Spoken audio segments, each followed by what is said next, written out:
нийслэлийн Баянгол дүүргийн прокурорын газар. Шүүхийн шийдвэр гүйцэтгэх тухай хуулийн зорчих эрхийг хязгаарлах ялын ойлголт. 168 дугаар зүйл.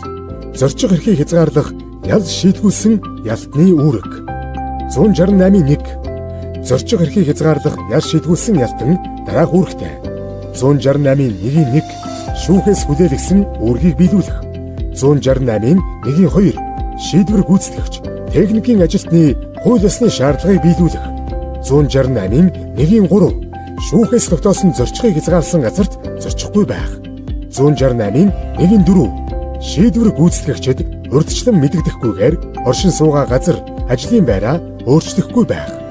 168.1.5. Шийдвэр гүйцэтгэгчийн тогтоосон хугацаанд шүүхийн шийдвэр гүйцэтгэх байгууллагад ирэх ял эдлүүлэгтэй холбогдсон асуудлаар амаар эсвэл бичгээр эсвэл цахим хэлбэрээр тайлбар гаргах.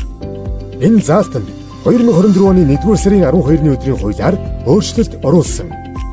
168.1.6. Тогтоосон журмын дагуу зөөврийн хяналтын төхөөрөмжийг биедээ байнга авч явах. Бүрэн бүтэн байдлыг нь хангахад шаардлагатай бүх арга хэмжээг авах. Хяналтын төхөөрөмжийн хэвийн ажиллах нөхцөлийг бүрдүүлэх. 168.1.7. Хувийн бичиг баримтаа биедээ авч явах. 168.1.8. Ял эдэлж дуусмагц хяналтын төхөөрөмжийг шийдвэр гүйцэтгэгчид бүрэн бүтэн хүлээлгэн өгөх. 169-р зүйл. Хяналтын тоног төхөөрөмжийн зардлыг төлөх. 169.1. Ялтан, гар, хөл болон биеийн бусад хэсэгт зүүж ашиглах хяналтын тоног төхөөрөмжийн зардлыг хариуцсан төлөх үүрэгтэй. 170-р зүйл. Зорчих эрхийг хязгаарлах ял эдлэх журмыг зөрчих. Зорчих эрхийг хязгаарлах ялыг хорих ялаар солих. 171. Дараах тохиолдолд зорчих эрхийг хязгаарлах ял эдлүүлэх журмыг зөрчсөнд тооцно. 171.1. Энэ хуулийн 168.1-д заасан үүргээ биелүүлээгүй. 171.2.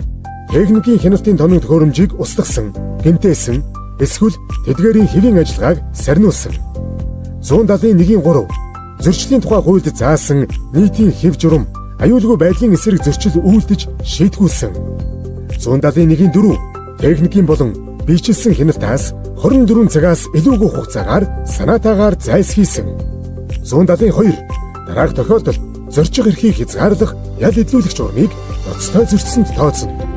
172.1. Энэ хуулийн 168.1-д заасан үүргээ 3 сарын хугацаанд 2 түүнээс дээш удаа биелүүлээгүй. 172.2. Гэмт хэрэг үйлдэж ял шийтгүүлсэн. 172.4. Шийдвэр гүйцэтгэгчийн хууль ёсны шаардлагыг биелүүлэхээс татгалцсан.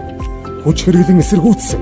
Шийдвэр гүйцэтгэгчийн амнаас эрүүл мэндэд хохирол учруулсан. Хохирол учруулахаар занал хийсэн.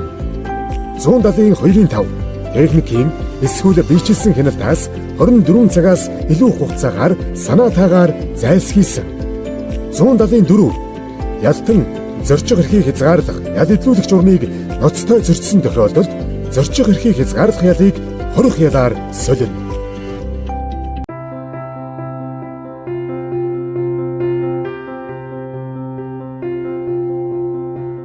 Нийслэлийн Баянгол дүүргийн прокурорын газар.